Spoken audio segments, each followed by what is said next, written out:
So this afternoon session is titled Gendered Selves in the Islamic Republic. I feel like we have very lopsided. You guys are all conglomerated over on this side. But before I get going and introduce our speakers for the afternoon, I do want to take this opportunity to thank Farina Mir, who is now in the room. So Farina, would you stand up? I'm going to embarrass you. So we're going to give Farina a round of applause. Farina is the president of the Pakistan Students Association, who spearheaded this conference, and she has been working tirelessly for some months, actually, to help bring all of our speakers here and to help make today possible. So now, moving to our panel, I'm very pleased that we have two speakers with us today. We have Dr. Faiza Mushtaq and Dr. Arsalan, and I will introduce them in order of their papers. So Dr. Faiza Mushtaq is the chair of the Department of Social Sciences and Liberal Arts at the Institute of Business Administration in Karachi, Pakistan, where she teaches sociology. She holds a PhD in sociology from Northwestern University, and prior to joining the IBA, as it's known, she taught at Northwestern, at George Washington University, and at one of Pakistan's other premier institutions, the Lahore University of Management Sciences, or LUMS. Her doctoral dissertation work was on the popular women's religious education movement that we're going to actually, I believe, hear about today. And her paper is entitled Organizational Routines and Religious Commitments, the Innovative Traditionalism of Al-Huda.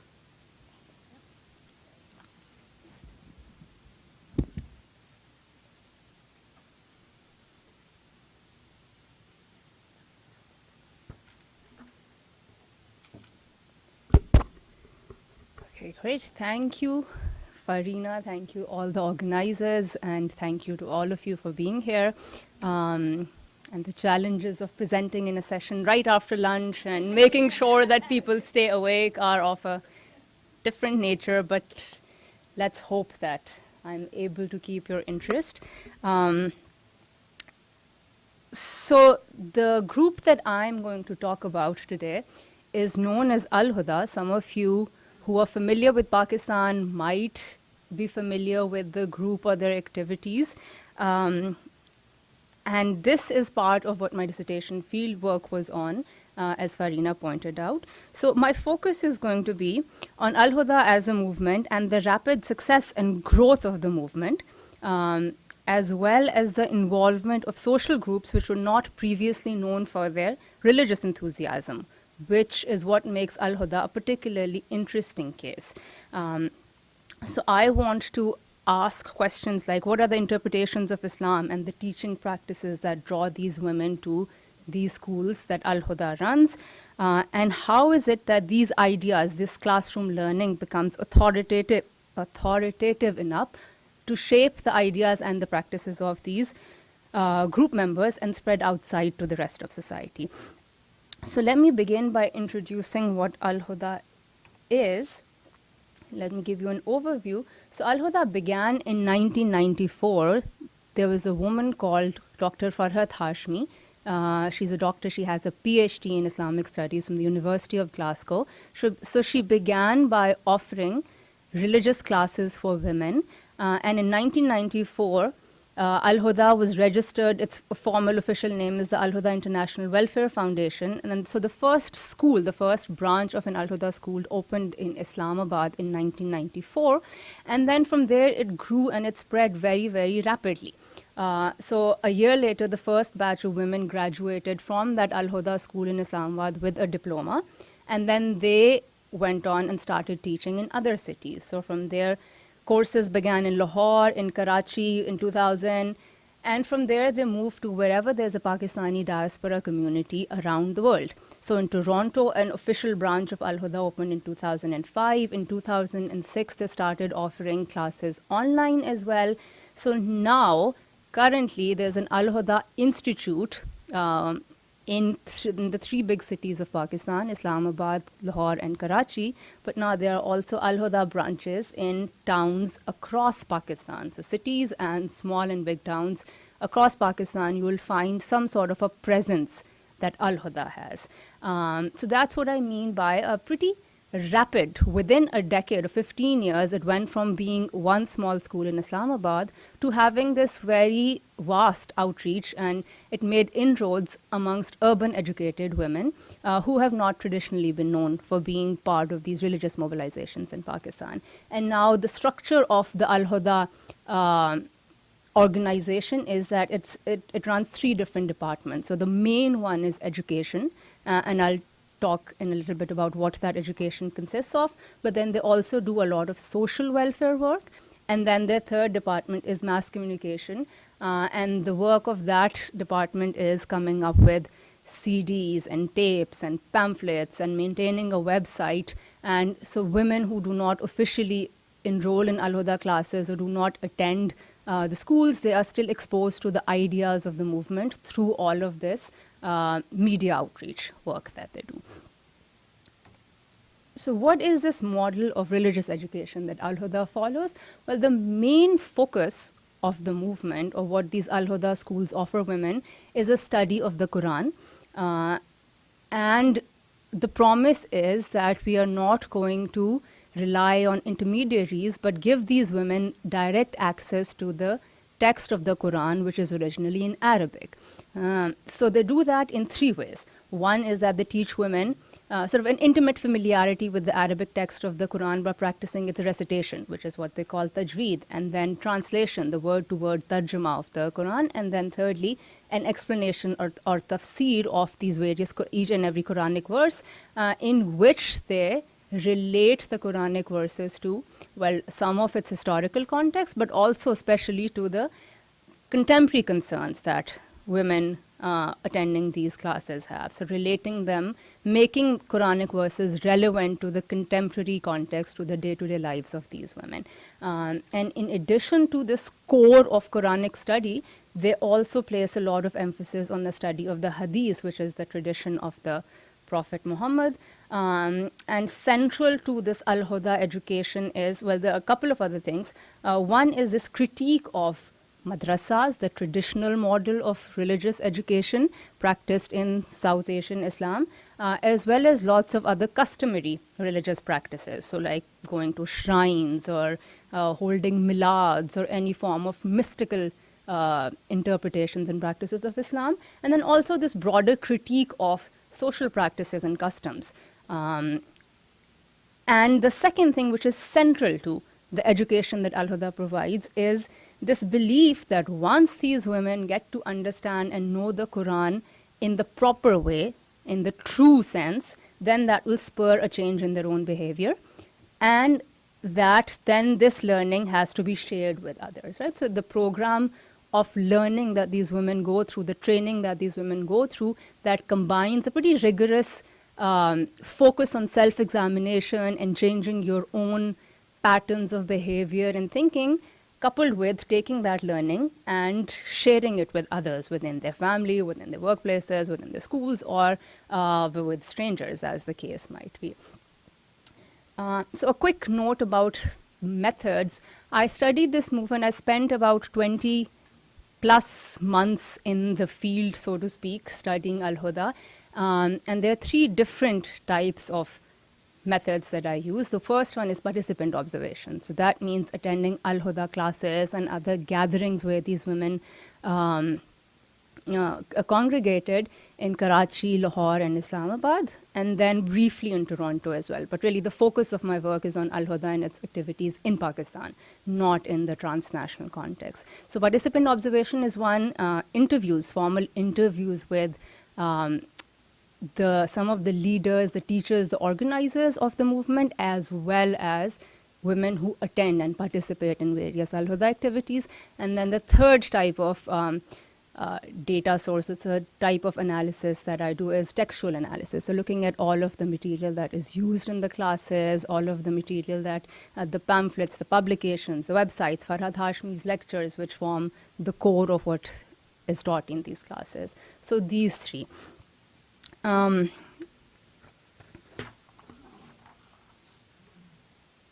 who are these women who are attracted to Al-Huda? and Al-Huda's classes.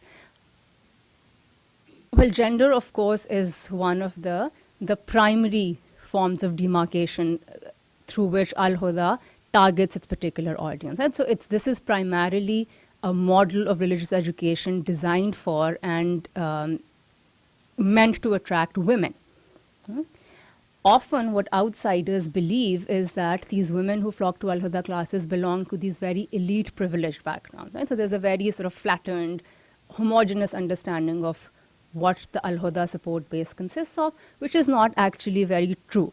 And so once you start examining it a bit more closely, and that's what I found during my fieldwork, that actually the women who participate in these Al-Huda classes come from pretty diverse social backgrounds. So you'll have these elite women from, very well-off families with husbands who are industrialists or army generals or professionals, but then who contribute a lot of money and property to Al-Huda in the form of donations. But then you also have women from small towns or lower middle class backgrounds. So social class is something that is a bit complex, but there are two other significant factors which mediate the impact of these women's social class backgrounds. And those are the fact that all of these movements activities take place in urban locations. So Al-Huda does not have a presence in rural Pakistan at all. It's definitely an urban phenomena. And secondly, the requirement of literacy. So everyone who, in order to be a student in an Al-Huda class, it's presumed that you will already have a certain level of literacy. You will have attended the formal schooling system in Pakistan and be able to approach texts and be literate. And the literacy rate for the Pakistani population and women especially is still very low. So that means that the target audience for Al-Huda is still very, very small. And the number of women who have completed some level of formal schooling, those are still amongst the minority. So it's these urban, educated women who form the core audience for Al-Huda. So amongst the Al-Huda participants who I encountered during my fieldwork, there were women who have master's degrees and others with professional degrees in business administration, medicine, law, and chartered accountancy. And in interviews, senior movement leaders frequently listed the names of some of the most prestigious universities and colleges in the country whose graduates come to study at Al-Huda, and proudly mentioned Al-Huda associates who have built careers in multinational corporations, banks, and educational institutions while also sustaining their commitment to the group. So the one key characteristics which unites all of these female participants of Al-Huda is the belief that they are part of the educated class, or the term that they often use in Urdu, the pada likha tabka. And that in itself is very significant and telling, because they believe that being part of this educated class, they are the ones responsible for setting the standards of moral conduct for the rest of society. So in their eyes, their education sets them apart from others in society whom they judge to be illiterate or rustic and morally suspect. In contrast, their own piety and religious knowledge are marked as being rational, analytical, scientific, literal, modern. These are some of the labels that they use for themselves and that they aspire to through their participation in Al-Huda. And in one sweep, they distance themselves from the religious learning of the madrasa system, while also claiming superiority over the secular educational institutions whose practices they validate. So in other words, participation in Al-Huda provides socially recognized symbolic capital to those who are, on the one hand, desirous of improving their worldly status, as well as to those who are already privileged. It reinforces that symbolic capital that they have access to. Now, one of the most significant things that I encountered while I was doing my field work in Al-Huda, and which convinced me that in order to understand the appeal of this movement to these urban literate women, that it's not enough to simply look at the internal appeal of this discourse, the structure of the ideas, or to simply look at their social class backgrounds, but instead to look at those organized collective gatherings where these women come together and experience how to put these ideas into practice, feel the moral authority of the movement, its leaderships, and its ideas. So the organizational forms that Al-Huda practices, they end up occupying a central place in my analysis. And I argue that that is something that we really need to understand and focus on if we are to understand the appeal of Al-Huda to these particular classes. And this is a quote that one of my interviewees gave me when she said that how we do things is as important as what we do. And that signals how significant some of the practices and the organizational forms that the movement follows are to these women. So what are some of these forms? Well, one of the most important and interesting things which often other analyses of Al-Huda overlook is how closely it mimics the structures and practices of the formal higher educational system in Pakistan. So students enrolled in an Al-Huda diploma course, they follow the same routine as any full-time college student in Pakistan. The procedures and requirements of a college program are closely reproduced in these courses. Admission is not guaranteed.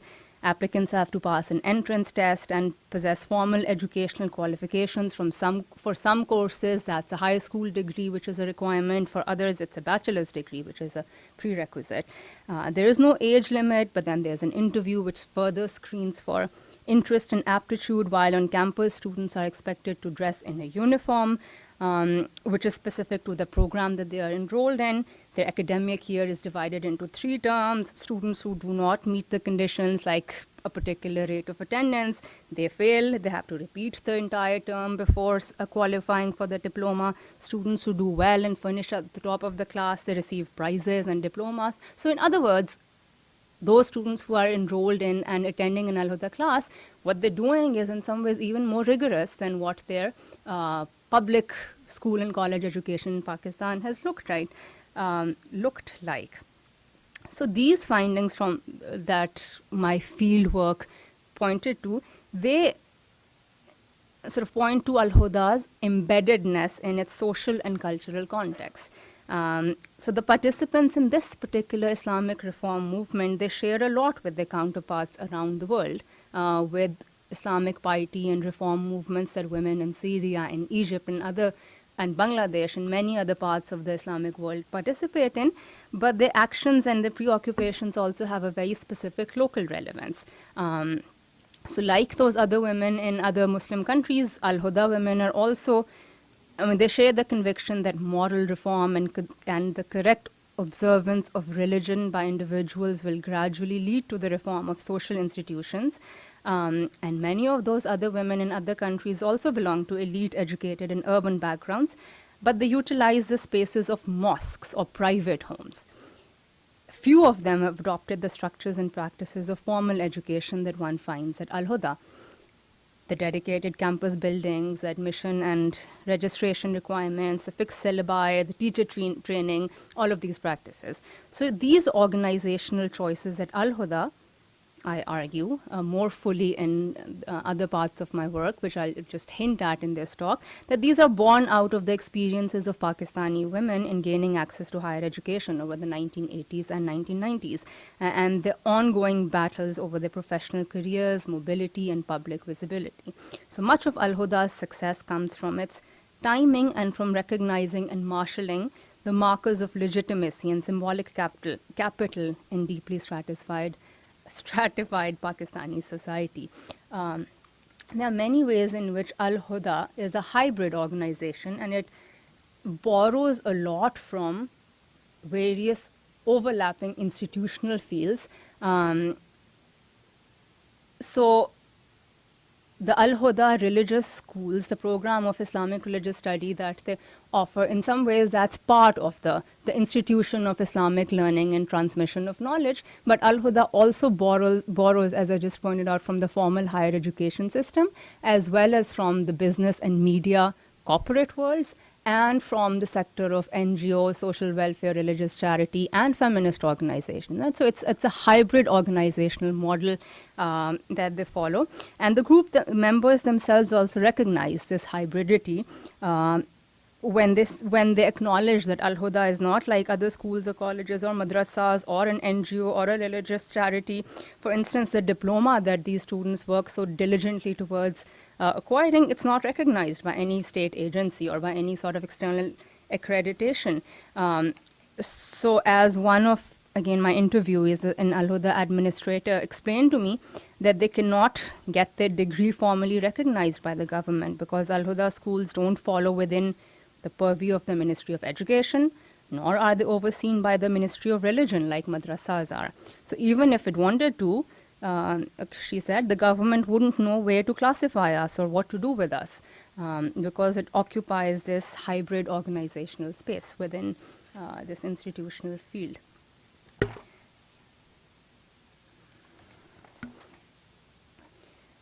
So this innovative traditionalism of Al-Huda, which I argue is at the core of the movement's appeal, what do I mean by that? By that I mean that the core ideas of the Al-Huda movement are certainly not unique to it.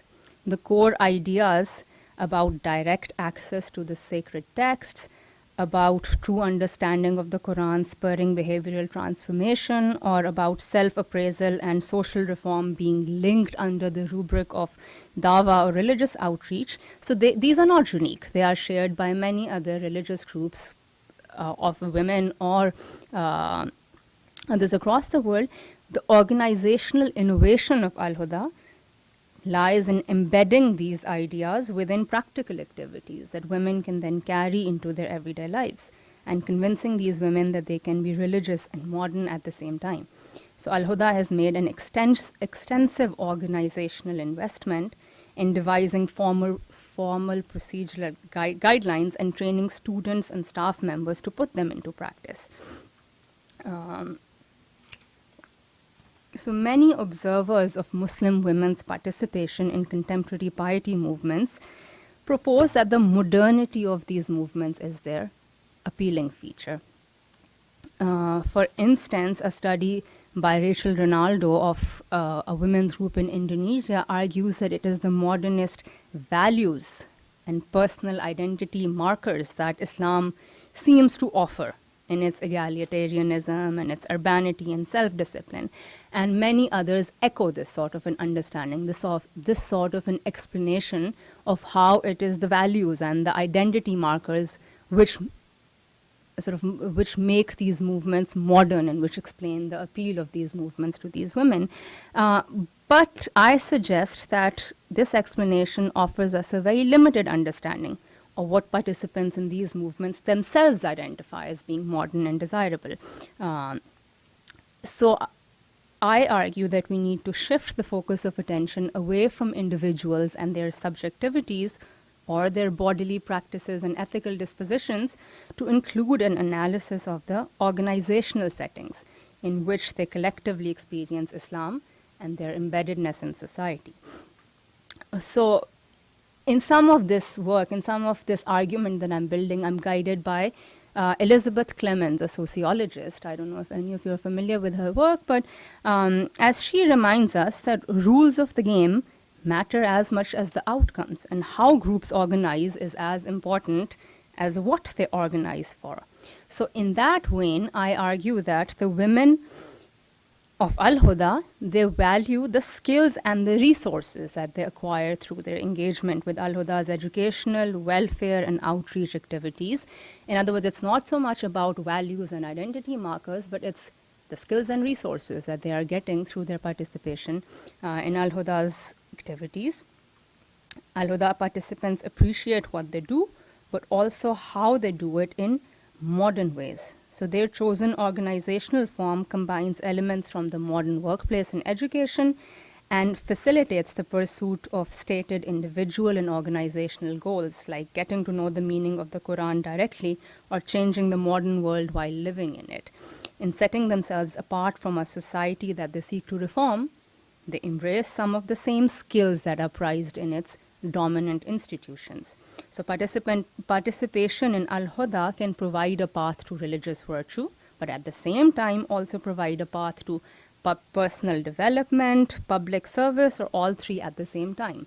So multiple meanings can exist simultaneously, and we don't have to search for sort of a primary underlying motive or whether these women are joining Al-Huda in search for religious virtue or for practical skills, but these multiple meanings and these multiple practices are existing at the same time and contribute to the appeal of the movement. I'll stop there.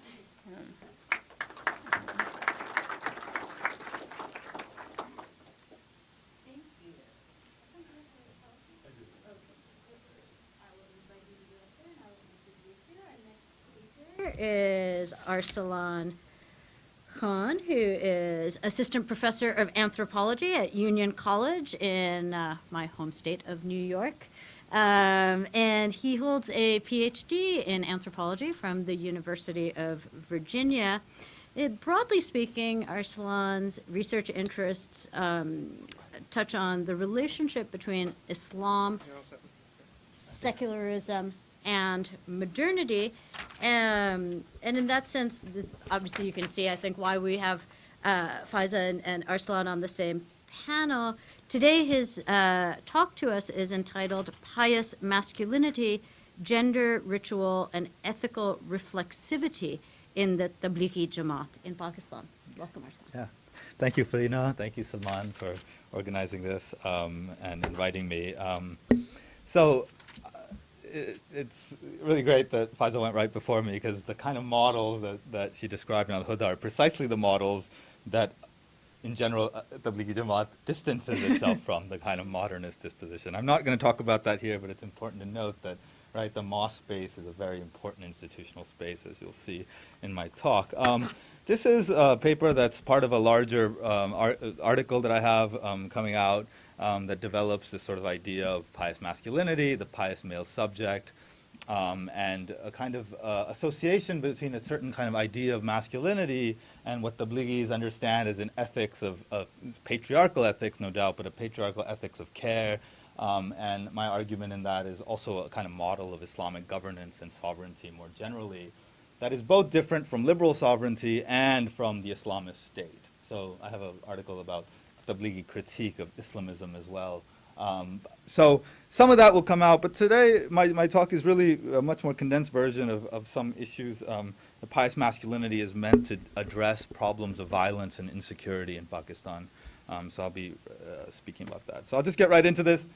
These are pictures I got from the internet. The Tablighis I hung out with didn't like their pictures taken on Dawah tours. They had a religious. So these are just, everyone else had a PowerPoint, so I felt I had to have a PowerPoint. So I just wanted to show you what they look like. Okay, you can see them. Right? They don't, and contrary to what they look like, my argument will be that there's a certain kind of feminization that's going on in the Tablighi Jamaat. Give him time, give him time. Okay, so the Tablighi Jamaat is a transnational Islamic piety movement that began in the 1920s in North India, but now has a major presence in many parts of the world, especially where there are large South Asian populations. Pakistan is one of the 4 major centers of the movement, with millions of people from Pakistan and around the world attending the annual congregation Ijtima in Raiwind, and hundreds of thousands attending the other annual congregations in various cities across the country. Since the 1980s, the Tablighi Jamaat has grown dramatically in Pakistan. A testament to this is the large mosque complexes, the markaz, that have sprung up in all major urban centers. These complexes serve as key institutional nodes in a network of mosques that either formally or informally are affiliated with the movement. Karachi, where I did my research, is one of the key centers of the movement in Pakistan. Practitioners of the Tablighi Jamaat, or Tablighis, can be seen walking through Pakistan's villages, towns, and cities in groups of 10 or 12, dressed in traditional salwar kameez, pant legs raised above their ankles with long flowing beards and a white Muslim topi, skull cap, as per the Prophet's example. They travel for specified periods of time, anything from a single day to an entire year, living in mosques and calling, giving dawat to fellow Muslims to come to the mosque to pray and listen to sermons. Tablighis aim to draw Muslims back to Islamic practice through their own distinct form of face-to-face preaching. So that's key, it's face-to-face dawat. The central claim of the Tablighi Jamaat is that Muslims have abandoned religion, deen, and been led astray by the world, dunya, and must be brought back to Islam through dawat. Crucially, dawat is not primarily for those to whom it is addressed, but reforms or corrects the practitioner, and is therefore understood as a disciplinary practice that cultivates virtues like humility, forbearance, and pious fear in the practitioner. So Saba Mahmood and Charles Hershkin have both made this argument. I'm drawing on their work. Tablighis refer to dawat as the mother of practices, al-amal, because it cultivates faith, iman, and certainty, yaqeen, in the tablighi, which enables him to fulfill the rest of his Islamic duties and therefore to live an Islamic life. In order to be efficacious, however, dawat must be conducted in precisely the form that it was conducted by the Prophet and his companions. 2 things stand out in this sacred form. First, dawat entails 3 types of sacrifice: jaan, mal, waqt, life, force, wealth, and time. Second, dawat is a collective practice, ijtimai amal, rather than an individual practice, infiradi amal, and therefore must be conducted with other Muslims. Together, these two features mean that dawat requires physical presence in a congregation of men who travel far away from their homes and live together in mosques in order to preach the merits of Islam. This practice of leaving home and living in a group of pious men is said to cultivate virtues in the Tablighis, allow them to live as pious Muslims. This section is called Parda and gendered cosmology. Okay. Dawat in the Tablighi Jamaat is primarily a male activity in which women's roles are circumscribed and subordinated, very different from Al-Huda. This is because Tablighis adhere to strict codes of gender segregation, parda, that limit women's movement beyond the home and prohibit them from coming into contact with non-sanctioned males. Hence, Tablighi Jamaat is primarily a space of male sociality. Tablighis almost unanimously agree that the biggest problem afflicting Muslims in contemporary times is that Muslims have abandoned parda, or gender segregation. As Abdul, a seasoned Tablighi, explained, quote, men and women are opposites, like plus and minus. They attract one another. This is very dangerous. If this happens, everything falls apart because families are destroyed. The establishment of parda is one of the most fundamental goals of dawat and is the condition for the flourishing of Islamic values. I make two arguments here. First, parda encapsulates a gender cosmology structured by a male-female hierarchy that establishes male dominion over women. Second, dawat as a practice of ethical cultivation enacts and thereby performatively creates the very separation that it sees as the necessary for an Islamic order. The goal of dawat is to train men to live without women, and as we will see, to perform tasks that are otherwise deemed feminine. This does not mean that women do not go on dawat tours, but their movement is circumscribed, and the institution of parda is vigorously upheld, which renders women's participation subordinate and secondary. The Tablighis believe that while some women may be more pious than men, that women are more closely associated with their lower self, nafs, while men are inclined towards their spirit, ruh, and generally have a greater capacity for the realization of pious virtue. The Tablighis explained to me that men were therefore more likely than women to being oriented towards their spirit and being spiritual, ruhani. In this sense, women did not have the same capacity for realizing Islamic virtue as men. Hence, men were associated with transcendental values of religion, while women were associated with the domain of the world, the lower domain. This also maps onto the construction of the mosque as male and spiritual space, and the home as a female and worldly space. This gender division is not just the opinion of a few Tablighi men. It is actually a fundamental aspect of the structure of dawat. As I noted earlier, the efficacy of dawat is tied to leaving one's home for definite periods of time, ranging from 3 days, 1 day, 3 days, to an entire year. While women also travel on dawat tours, these tours are far less frequent, and women are accompanied by legally sanctioned men, usually a brother, husband, or father. Women's dawat tours are called masturat, a word that literally means women, but also means the hidden part of the body. In this sense, women must be hidden. While on tours, women stay in the homes of a willing host. These tours happen much less frequently, by the way, who has sufficient space to keep the itinerant women. The men on the tour stay in the mosque. Unlike men who travel from house to house calling people to the mosque, women work through the personal networks of their host. One of the most telling aspects of the gender distinction in these tours is that after the nightly prayers, a designated itinerant male gives the sermon, the bayan, to both the women and men from behind a curtain. This act establishes the essential receptivity of women relative to men. Okay? When I asked the Tablighis about this, they always cited the idea that men must also maintain the parda of the voice, by which they mean that women's voices, like their bodies, can incite male passions and therefore can be disruptive to religious practice and experience. Okay?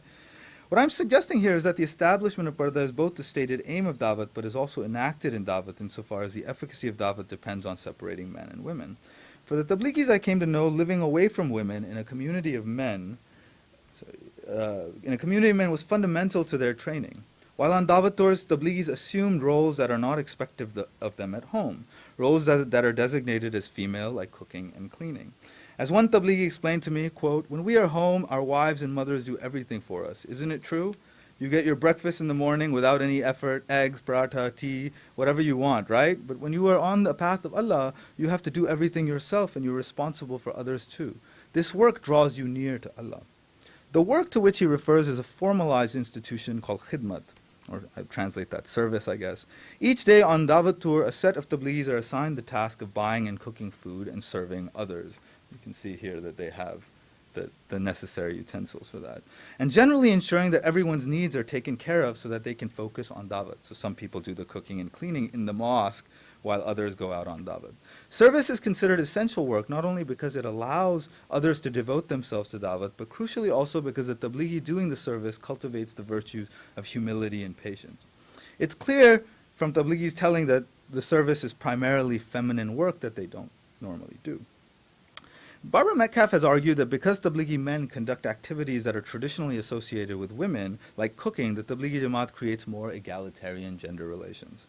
My own experience is that it is precisely because service, khidmat, is self-consciously a lower form of work that it cultivates empathy for women, but does not imply equality. Men are doing this work only in the highly ritualized and valued context of the Dawat tour, while women do the same work in the mundane and less valued space of the home. Dawat draws a structural parallel between women, man in the home and man, God in the mosque. The mosque is itself often referred to as Allah's house, and it is here that men enact the role of the female relative to a male deity. In the symbolically less valuable space of the home, women occupy the female role relative to men. In other words, women are receptive to men in the home just as men are receptive to God in the mosque. By placing men in the symbolic position of female relative to a male deity, men acquire qualities like, they say, softness and openness, qualities deemed natural to women and associated with their bodies. These qualities have a dual character. Being soft makes women's bodies enticing to men, drawing men's advances, but women are also seen as open and less capable than men of fending off women, so women are seen as less capable of fending off men's advances. These same qualities, however, are crucial to women's roles as nurturing, both as mothers and caregivers more generally. Women's natural receptivity is dangerous unless women are closed through parda, which then channels their natural inclinations towards nurture for the good of the family. Okay, so there's a kind of closing that happens that parda does that's for the reproduction of the family, which then channels their, men, on the other hand, are hard and closed by nature. Their nature is hard and closed, which makes them capable of action, taking action, including defending the family, an important trait of masculinity itself. Men then are construed as agentive and autonomous, and women as receptive and dependent. Okay, this is kind of the general framework within which the Tablighis operate. Men's tendency towards action and autonomy, however, also tends towards excess agency and drive towards autonomy, which can lead towards social conflict and social fissures. So men are also a source of this sort of chaotic destruction, moral chaos, fitna. Dawat cultivates in men the receptivity, understood as softness and openness of the heart, that is natural to women. Scholars of the Tablighi Jamaat have recognized this feminine quality. To quote Metcalf again, the gentleness, self-abnegation, and modesty of the Tablighis, coupled with their undertaking of a range of activity associated with women's work, marks them as inculcating what may be core religious values, but are also designated as quintessentially feminine. What I have argued in this section is that the feminine stance is itself part of the structure of Dawat, that is, that men are doing a kind of work that is coded feminine. So as a religious discipline and a mode of ethical cultivation. So let me just turn to some of these ideas that Tablighis cultivate. What is this model of pious masculinity? Quote, there are those husbands who come home and it's like a wolf has come home, explained Hazrat, a Tablighi elder, in one of his sermons. Quote, the wife is so scared and her breath escapes her and children hide in corners. Isn't that right? There's a hadith from Bibi Aisha that when the Prophet came home, it was like the first day of spring, end quote. Hazrat frequently invoked this image of the Prophet as the ideal of a soft, naram, and cool, thanda temperament, person with a temperament, mizaj, against the hard and hot temperament of most Muslim men. Hazrat continued that there are only a few sins for which one is punished in this world rather than in the hereafter. These include dishonoring the Prophet, bothering a pious helper of Allah, Allah ka wali, and disrespecting one's parents. One should not even say uff to one's parents, Hazrat explained, voicing the sound one makes when one is frustrated and dissatisfied. Quote, when parents ask you to do something, you should consider this a gift from Allah. In this statement, the Prophet, those close to Allah, and parents occupy similar structural positions as objects of respect and veneration. Just as one should occupy a position as a pious listener in relation to God and Prophet, one should assiduously listen to the demands of one's parents. Similarly, just as God cares and the Prophet cared for his true followers, one must care and show warmth, shafqat, to those who are younger and weaker, including children and women. In other words, to follow the model of the Prophet is to meet the obligation that pertain to one's station in a hierarchy. This ethics is summarized in the oft-heard quote, respect for one's elders, kindness for this, respect for the big, bade, and kindness for the chote small, right? The big terms here, big and small, as we all know, refer to older and younger, but they also much broadly apply to those who are above oneself and those below oneself in a hierarchy. Hierarchy is organized then around two axes, age and gender. Religious authorities, parents, the elderly, older brothers, and even sisters fall into the former category, while wives, younger sisters, and children fall into the latter category. The young and women must show respect to elders and men, while elders and men must show care for the young and women. In this and countless other sermons, Hazrat would explain how it is the failure of Muslim men to live according to this Islamic ethics of care that was one of the great sources of problems for Muslims. Specifically, men lacked the virtues of forbearance, humility, and pious fear, which created in them aggression and violence, even aggression and violence directed at their own kin. This was among the greatest sources of problems inside the home and often led to the dissolution of families. By making men soft and receptive, Dawat created a person who, like the Prophet, was able to deal with kin in an ethical fashion. So, for Tablighis, Dawat forestalls the moral dissolution of the home, which is the gravest threat to the Islamic community and the surest sign of the state of moral chaos, fitna. When asked to give examples of signs of chaos, Tablighis invariably refer to the ethical degeneration of kin relationships. Parents are not fulfilling the needs of their children, brothers fight with one another over property, husbands divorce wives over minor infractions, wives have no regard for their husband's needs, children abandon their elderly parents, and so on. As one Tablighi asked rhetorically, quote, when there is no peace, when there is no peace inside the home, how can there be calm in the outside world? Stories about husbands beating their wives or brothers usurping the property of another brother cut through both everyday discourse and provide much of the content for sermons. When I asked Tablighis what they saw as the most significant threat to the family, they always said that men lack sufficient control over their lower self. This created in them aggression, hubris, and willfulness. These qualities made it impossible for men to exhibit respect for elders or express kindness and care towards women and children. Dawat created receptivity to legitimate authorities like parents, religious authorities, and God, and made it possible to exhibit care for women and children. It is by inculcating such virtues in men, Tablighis insisted that one would forestall the moral dissolution of the home. Moreover, this excessive masculinity also creates conflict between neighbors, ethnic communities, and Muslim nations. This I develop much more thoroughly in the paper. But for Tablighis, Dawat is the remedy for growing conflict among Muslims because it brings Muslims into ethical relationships and thus is understood as the basis for the moral reproduction of the home and the Islamic community. Okay.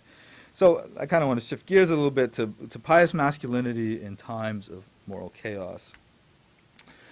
Much has been written in recent years about Pakistan as a kind of crisis-ridden country, and Karachi in particular as the most representative of Pakistan's crisis. I need not recount here, since many people have, in particular Nida talked about the many forms of violence that afflict Karachi currently. For Tablighis, Karachi's crisis, evidenced both by everyday and dramatic forms of violence and by deep ethno-linguistic and sectarian divisions, was among the clearest signs that Muslims had abandoned Islam and fallen into a state of moral chaos. Indeed, it was the failure of Muslims to live in Islamic terms that explained the crisis. And it was against this background of political crisis that the Tablighi Jamaat experienced such dramatic growth from the 1980s, 1990s onwards. For Tablighis, this crisis represents the moral failings of Muslims and can only be remedied through Dawat. Okay, so they recognize that there are actually many types of things, inflation, government corruption, that influence violence, but for them, the underlying thing that would allow a person to resist these influences is the cultivation of virtue. Virtue has the power to do that, and the distance from Islam makes people susceptible to this kind of violence. Okay, the link between masculinity, and I want to say actually Tablighis are actually onto something. They're not entirely right, but they're onto some parts of, I think, the issues. The link between masculinity and violence in South Asia has been examined by anthropologists studying both religious and secular movements. Thomas Blom Hansen has argued that the rise of Hindu nationalism in India is intimately bound up with ideals of masculinity.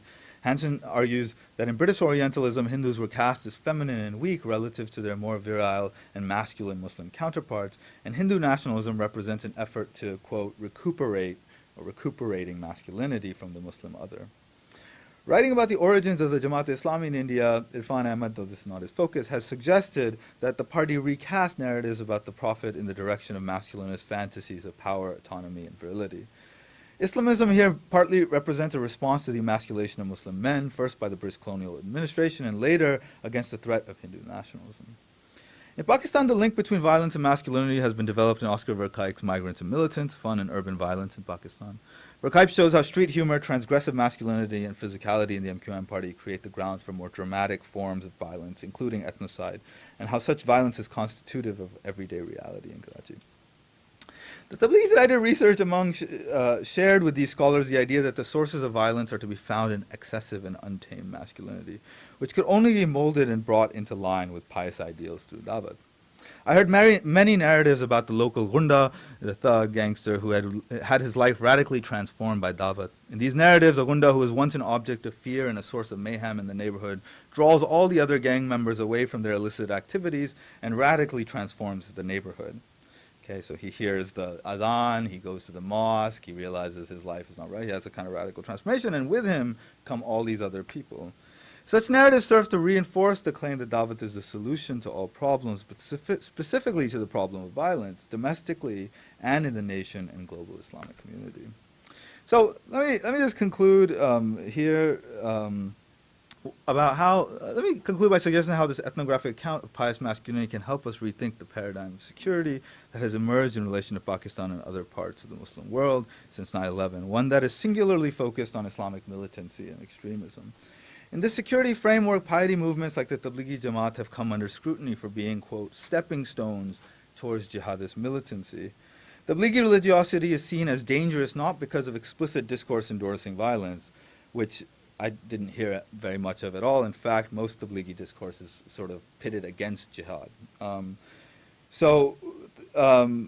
Which it does not, but because its strong emphasis on ritual and bodily discipline, which in liberal secularity is seen as fostering uncritical and unthinking subjects who are easily recruited into reactionary and violent political causes. Tablighis are seen as having somatic and affective passional excess, and as forfeiting of their critical reason and rationality, which when taken out of the private sphere and made the basis for public order violates the liberal secular distinction between private and public reason and passion, which are seen as the basis of tolerance and civic engagement. I'm summarizing a lot here, but we can talk about it. My argument here is that in fact dawat and its attendant forms of pious masculinity should be thought of as a model of ethical reflexivity on the problem of male agency and ultimately violence. In a gender regime organized around female receptivity and male agency, the fear of feminization and subordination and the need to recuperate masculinity is crucial for understanding violence across religious and secular divides. Without rejecting the presuppositions of the gender order, dawat within that gender order, dawat is seen as a means to reflect on the problem of male violence and create men who actively distance themselves from this model of masculinity in favor of an alternative pious model. Through ritual, Tablighi anchor this model in the holy personages of the Prophet and companions and thus give it, or at least try to give it, an unassailable moral force. Let me then conclude by highlighting how this ethical reflectivity. So in a post 9/11 world, there's sort of this paradigm around which violence is almost kind of obsessively focused on something we call religious violence. As William Kavanagh has argued, the notion of religious violence presupposes a transhistoric object called religion that can easily be separated from secular forms of violence, a fact that rests on the premise that religion is objective, singular, and unified entity that is easily identifiable.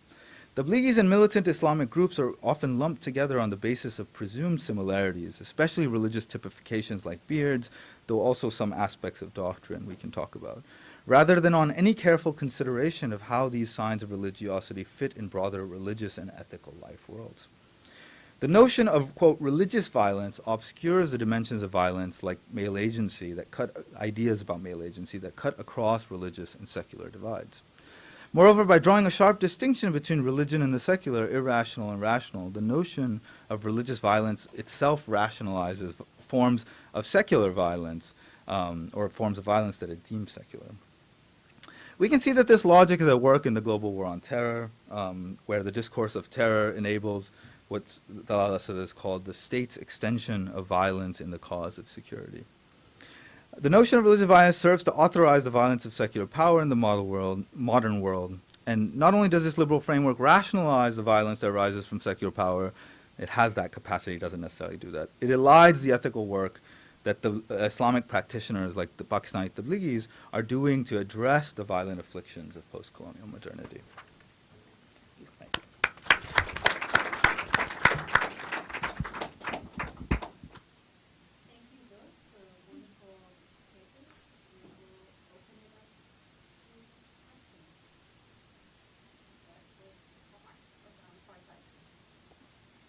Couldn't pick anybody closer. I know. And Toy, would you mind turning the lights back up to full? If we could. Thank you. Yeah, thank you for both the presentations. My question is for Arsalan. I really enjoyed your ethnography. It's so rich.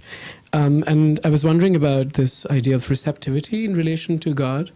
At least from the Sufi context, we know that it's almost always imagined in a heteronormative and sort of heterosexual model of relationship and intimacy.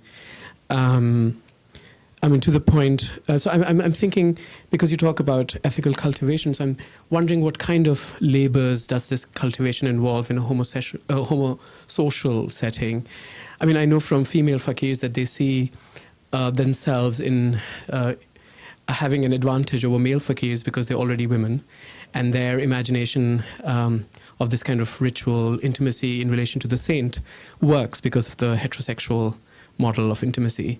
And they think for male fakirs it's an added hindrance because how do they actually overcome that? So I'm wondering if there is a certain sense that they need to, among the Tablighi men, if there needs to be an added labor of working that kind of intimacy out. So it's a question, because you talk about piety, and I think our masculine sort of pious masculinity, I'm thinking also what is the role of erotics in this? So the erotics of piety, if one can call it that. So let's collect a couple. Anjali. I have a question for Faiza. Faiza, as you know, the Al-Huda movement became infamous, particularly in California after the San Bernardino attacks. For those of you who don't remember, Tashfeen Malik was supposedly.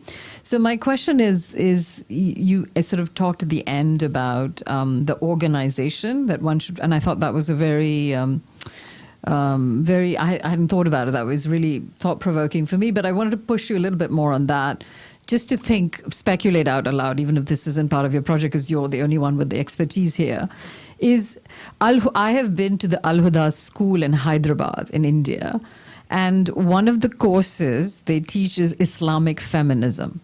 And they also have online courses, etc. Now, you know better than I that Hashmi's feminist credentials are at best a stretch, but they are interesting nevertheless, right? And Arsalan, the question I have for you is sort of a conversation with Al-Huda, because it's interestingly that you talked about the terrorist misreadings, right? And you didn't talk about it because that's the reading you wanted to avoid.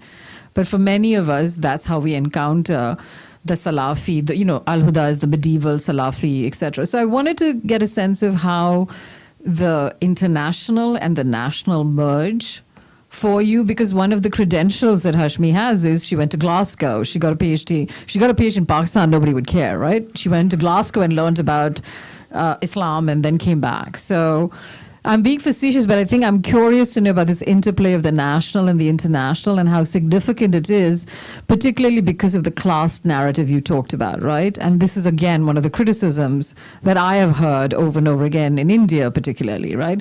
That this is an elitist project. It's really about influencing the men. That's why they're going after the wife. It's all rubbish, but I'm curious to hear, your thoughts. And Arsalan, in a different way, I'm less interested in rescuing that masculinity, and I don't think you are either. But you mentioned Sabah's work, Sabah Mahmood's work on politics of piety. What would you do with that hermeneutical project in terms of your own work? Because her argument around gender and around women and around ethical subjects is the same kind of argument you're making around masculinity.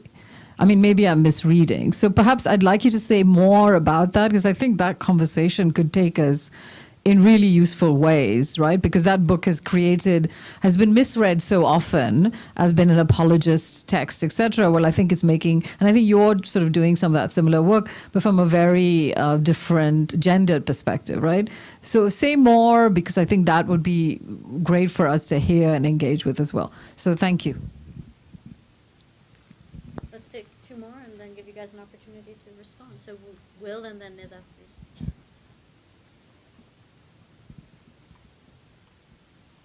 Thanks. This is really for Faiza, and I'm feeling uncomfortable about a kind of tautology that I see in your argument, which begins with the line that it's as important how we do it as it is what we do. Like the form is equally important to, if not more important, to the content. And you make the distinction that the Dawah movement, the Al-Huda movement in Pakistan, differs from that which is going on elsewhere in the Muslim world, which is mosque-based, household-based, whatnot, and in that it models itself on the sort of formal institutional architectures of higher education. And yet, surely it matters what the content is. That, in other words, that's a sort of facetious claim by your protagonist that the form is as important as the content. And when we come to the Pakistan context, we get this very strong institutional form. And it seems like the question you're trying to ask is, what draws people to this?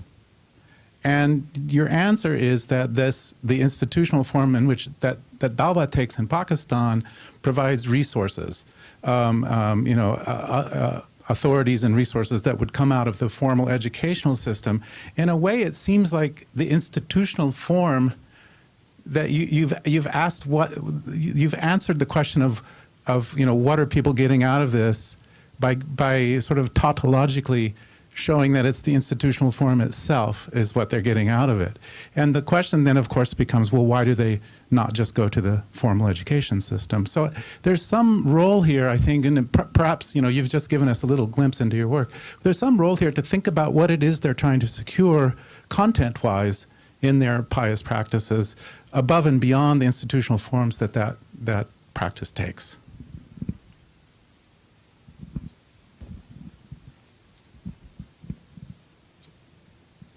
We got a final question from Nida, and then sorry. we'll open it up for the next round. Nida, sorry.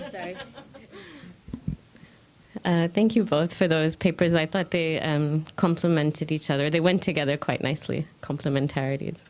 But I thought it was interesting, the argument, Arsalan, that you made about the men in Tablighi Jamaat kind of seeing themselves as being feminized in a way, but not. And I mean, I'm still kind of not sure how they're presenting themselves in relation to if they actually use the term in Urdu, or if they refer to being effeminized or not. They're saying they're better than women, but also performing certain roles that are thought to be more effeminate. But in your work, Faiza, I was wondering where the men or the masculinity was kind of absent.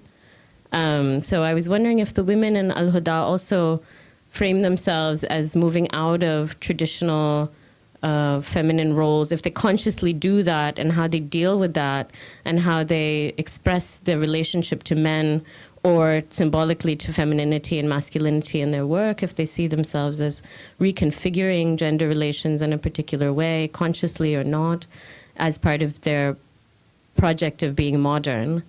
So I wanted you to speak about that. And Arsalan, I'm wondering whether you're buying the official line of the Tablighi Jamaat too much, like in terms of what they proclaim as their motivations for participating in the movement.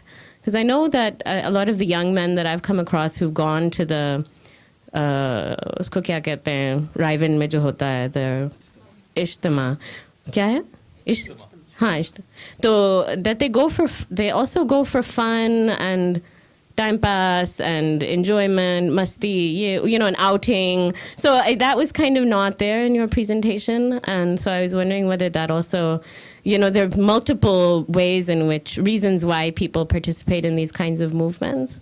So I wanted you to perhaps speak to that. And I know even in Liadi, some of the people who were affiliated with the gangs, when the crackdown started happening, some of them went on Tablighi and kind of refashioned themselves as being pious as a way of escaping the arm of the law. So. Thanks. Very rich set of questions. Faiza, would you like to take the first stab? I'll turn your mic on for you. There you go.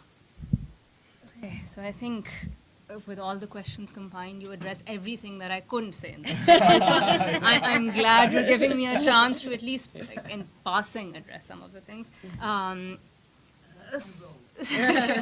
So to begin with the Tashfeen Malik question, yes, I mean, I've been asked about that a lot, and my answer to that usually is that Al-Huda doesn't explain Tashfeen Malik. There's nothing that goes on within the spaces of Al-Huda classrooms or gatherings which can explain why someone would get radicalized. Right? So true, she was part of Al-Huda for some of her transformation probably happened there, but there's very little that you find in Al-Huda teachings or the kind of communities that Al-Huda enables that would encourage participation in any sort of militant or violent or even overtly political activity in that sense. So that's the answer to sort of the radical link between Al-Huda and Tashfeen. The national and international question, and the fact that Farhat Hashmi is a doctor, that degree is very, very significant. And I think it's less important that her PhD is from the University of Glasgow. Just the fact that she is a doctor, that's enough for many of the female participants who are drawn to her as an authority figure. Right? That's because having a PhD it's very unusual for women in Pakistan still. And the fact that here's a woman who's claiming to be an interpreter of the Quran and a religious authority figure, and she has formal education, that sets her apart from the Maulvis, the traditional male establishment, who are still quoted as being backward and superstitious and illiterate. So just the fact that she has a PhD, doesn't matter where it's from, that in itself is hugely significant, and that's one of the big draws, the appeal of the movement to many of the women who I spoke to. The fact that no one else has a PhD, and one of her sisters has also started a similar organization, but then she doesn't even pretend to sort of have the scholarly tone or tenor in her lectures that Farhat Hashmi is able to marshal. So that particular source of legitimacy is very important. But like from the outset, Al-Huda was called the Al-Huda International Welfare Foundation. Right? So from the outset, the recognition was there that the teachings, the ideas, the reach of the movement is not just confined to Pakistan. And that the fact that it eventually migrated online, the fact that it opened branches in other parts of the world, wherever there's a Pakistani diaspora community, seems like from the outset, the women who started the movement, they had envisioned it in that sense. Of course, there are limitations to its international reach because so far most of the work has been done in Urdu in Al-Huda, all of the teachings. Now gradually they're starting to add more and more programming in English and in other languages, so starting to become a little bit more international in that sense. Farhat Hashmi calls herself an Islamic feminist, and that's a fact. So the fact that she's a doctor and the fact that she calls herself an Islamic feminist, that opens her up to criticisms from two very different sorts of camps within Pakistan. On the one hand, the liberal feminist intelligence is horrified by the fact that these women end up covering themselves, and that is something that I didn't mention here, but 95% of Al-Huda women, they end up adopting the full face veil, the full covering. So for many, that alone, regardless of what the content of the teaching might be, that alone sort of renders any claim to feminism as suspect. And then from the other side, the fact that she's a doctor makes her an agent of the West, makes her someone who is suspicious in that sense for the traditional male establishment. Right? The fact that she's not schooled in the traditional modes of Islamic learning. But for her and for her followers, this claim to feminism is actually, and it's very meaningful.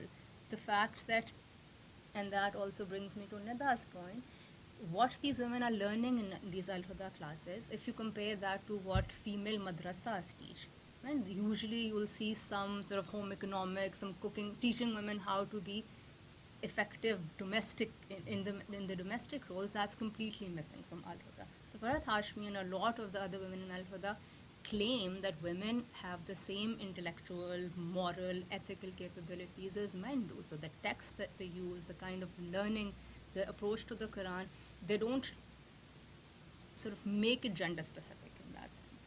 Right? So the claim is, sort of the battle that they're fighting is that women have as much authority to interpret the text, to comment upon the Quran, and to offer their own explanations and interpretations and apply it. So in that sense, it is, well, empowering for some of these women as well. Right? And in Farhat Hashmi's own understanding, in her own words, and she is a proponent of women's right to education, not just religious education, so the idea that women should be able to work outside the home, not just simply be subservient to the men folk.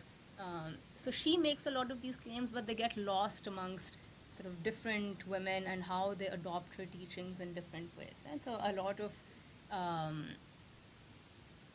the ways that other people encounter Al-Huda is not through Farhat Hashmi's words and ideas, but through other female acquaintances who are part of Al-Huda. So there's a lot of variation in how they take Farhat Hashmi's ideas and apply them into practice. Some of them are sort of more sort of critical of existing gender roles, and others are not. So it's much more mixed in that sense. And finally, the question about organizational forms. Of course, I agree that the content of what is going on here is hugely significant as well, right? But the reason why the organizational practices of Al-Huda are so distinctive, I mean, that's not just something that these women pointed out constantly, but even if you compare them to, let's say, the Jamaat-e-Islami, let's say many of the other providers of religious education within Pakistan, Al-Huda is set apart from all of them in terms of, the emphasis on discipline and punctuality and formal educational models and learning how to do multimedia presentations and all of the formal markers of modernity in that sense. And I think that is a convincing way to begin to understand how is it that it's not unique, and even within Pakistan, it's part of a much broader, diverse religious landscape, but the fact that it's these organizational forms and practices which set Al-Huda apart from a lot. The content of the ideas is not that dissimilar from what even the madrasas are doing, or what the Jamaat-e-Islami is doing, or what the Tablighis are doing. But the only thing which sets them apart so radically is these organizational forms and practices. And that is partly why these women who were never interested in the Jamaat-e-Islami, who were never interested in being part of a madrasa, now they find that, okay, we can be religious and pious and also be modern at the same time.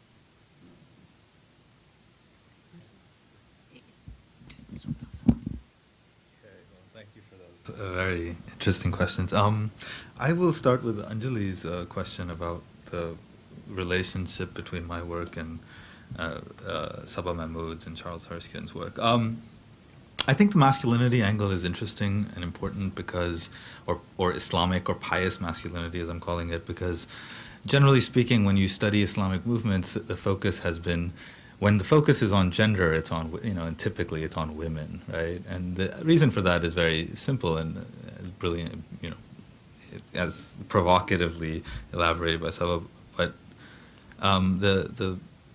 with women, it seems paradoxical. Why are these women in a movement that seems to be against their own interests, right? A patriarchal movement. So there's a paradox to unravel, right? It's a classic anthropological move. There's a paradox. What does it point to? Something cultural, right? There's no such paradox with men, right? I mean, men, it seems this is just in their interest, right? So of course they support Islamic movements. So when you have the study of men in Islamic movements, gender falls out, and so Charles Erskine's work doesn't deal with gender, for example, right? And Sabah's work does deal with gender. So you have this very clear thing. When the study of kind of religion and masculinity in general, but Islamic masculinity in particular, I think what you get are very heterodox, alternative challenges to heteronormative gender models. So what I find interesting about the Tablighi Jamaat, or what I'm trying to do here, is to say, okay, here's this patriarchal model, but actually within that there are these kind of ethical efforts that are going on, that are reflexive efforts at distancing from particular problems that a gender order might produce. So that's really how I'm trying to situate this talk in general. In general, I think my work is very much indebted to Saba's work, and it takes on the same kind of questions about secularism. But I think that Tablighi is unlike the ones, the Salafi studies, have a much stronger sense of the way that a person arrives at ethical subjectivity through kind of sociality and through exchange and through living together, a kind of ethical companionship with others. So this will get me, I think, to Umar's question, which I'm going to have trouble answering, but I'll try. So that sort of puts me in that. I think there's maybe too much self-cultivation in that argument, and I'm looking at the cultivation of ethical relationships. That is, how is it that in exchanges within this space people come to, and so it's about how people act on one another more than how they act on themselves. I think that's kind of how I've generally framed my work, right? Michael Lembeck has called it the call of the other, right? What is this sort of so in Tablighi frameworks, to get to Umar's question, right, there's a very strong emphasis on sobat, on being with pious, being with good Muslims, being with other people. And even though the Tablighi Jamaat is not egalitarian like Al-Huda is in that way, it generates this kind of hierarchy. Now everyone begins as a kind of, but as you become more and more spiritual, you start to get more and more of an audience, you become there's a sort of ascendance that happens, and there are these hierarchical structures of relationships that I unpack in the order and organization, and so I think that hierarchy is also gendered in a way that I wasn't able to fully elaborate here. So the erotics of piety is interesting. Look, the sexual and procreative metaphors run through all of these Islamic movements. They're all about sex, okay? And I don't say that in a limited way, but the metaphors, you can see them constantly, right? I mean, in Sufism, ashik and, matlab, urs, these terms are all, okay, they have this sexual quality to them. The Tablighis, because they're part of this reform project, try to distance, they would not acknowledge this directly, right? But the entire structure of Dawat is, I've argued elsewhere, structured on male gestation, okay? So you go on a 40-day tour, right? This is a period of gestation. Three 40-day tours are the 4 months tour. This is the period that God puts the spirit in the child. So they basically are modeling this thing on procreation, right? And that's an implicit thing that's not going to ever be said, because it brings up complexities, right? That is to say that the domain of religion and the domain of the world are themselves gendered distinctions. In the domain of the world, procreative metaphors are sort of not sexual, but God puts, faith in your heart, and it's, and so, does that make sense? So there's an erotics to the very Dawat, the metaphors of Dawat itself, the structure of Dawat, okay? So it's gendered in that way, in the sexual kind of way. What was I going to say about that? So the thing is, though, that the Tablighi structure is hierarchical, so it has a problem in it. And the problem is that if a man is listening to another man, is that the same relationship as when a woman listens to a man? And that would be a problem, right? That would actually, that creates a kind of, so they always say, we're not really listening to this person, we're listening to God. This person is channeling God, and so it's still the metaphor, the gendered metaphor, as I've argued elsewhere, is still the relationship with God. So, does that make sense? Right? That male hierarchy should not replicate female hierarchy, but it kind of starts looking like it. It could, and in fact, outsiders are always saying, to get to the erotics, there's something going on here between these men, right? So the erotics is actually, the reason it's implied is because, in the same way that, the erotics is implied between relationships between pirs and murids. There are all of these conversations about the pir-murid relationship as an erotic one. Now, Tablighis are aware of this, and they are trying to distance. So, I don't know if I totally answered your question. We could talk about it later, but that's the kind of thing. So, gender metaphors are very important for the framing of Dawat as the symbolic logic of Dawat itself, procreative metaphors, sexual metaphors. Okay, so I'll come to, I think a very important critique, and I didn't develop it here. I tried to develop it in the paper to answer it, but do I take on their ideology too much, right? That's, I think, or do I accept their ideology? So the first thing I think you said is very important, and that's that there are many, many kinds of people who go into the Tablighi Jamaat for fun, for tafri, right? Allah Gullah, you go to the Ijtama. Ijtama is huge. Anybody goes. Everyone goes. I went, right? So it's not. It doesn't have the. Right? It doesn't have the. But there are much more committed, devoted Tablighis for whom representing themselves to other Tablighis as pious people is important. Now, if some guys from Liadi decide to go for fun or to get away from Liadi, but there are more. So there are levels of commitment in the Tablighi Jamaat. The more committed you become, really what that means is the more you are in some way answerable to the terms that are structured both in discourse and in ritual. Like you are answerable to live according to that. So I don't know if the Tablighis become soft and go home, or they go home and are still mean to their wives. I don't know enough. It's a huge movement. It's impossible. But what I do know is that ritual does produce certain kinds of expectations. This is, something it produces certain kinds of expectations of how people are going to act and how they ought to be judged. And I think that in itself is something to consider. The way that ritual, Michael Lambeck has argued, the way that ritual produces the conditions for sort of ethical judgment, right? I present myself as a tablighi, people are going to judge me on the basis of that. And maybe it doesn't translate, but I think that the fact that they invoke this constantly is significant. As far as jihad is concerned, it's very significant. This is the biggest congregation of Muslims you'll find pretty much anywhere I've ever seen, the Ijtima. Okay? Now, if somebody at the pulpit of the Ijtima who is revered, whose words are seen as coming directly from God, is explicitly saying jihad is not the way to win in our times, Dawat is the way. You cannot deny the significance of that statement in a place like Pakistan, right? Like that comes with a force of power, and that's at the Ijtima, they said. And so the Tablighi Markaz has been attacked by the Taliban, for example, in Swat when the Taliban took over, and so I think that the invocation of these what I'm calling ethical models of masculinity, or ethical models more generally, just the invocation, the production of them in ritual is itself a point to acknowledge. How that fits with other aspects of their life, that's I haven't done a good job here explaining the way that complexity is built in, and people are not able to live up to it, and they struggle with that, and there are other values that pull them, go to school, or go on Dawat, that kind of thing. So I don't know. That's not a satisfactory answer, but I'm trying to link that to the kind of theoretical question that for me is on the table, the link between ritual, ethics, and what I'm calling reflexivity here, drawing on other people, anthropologists.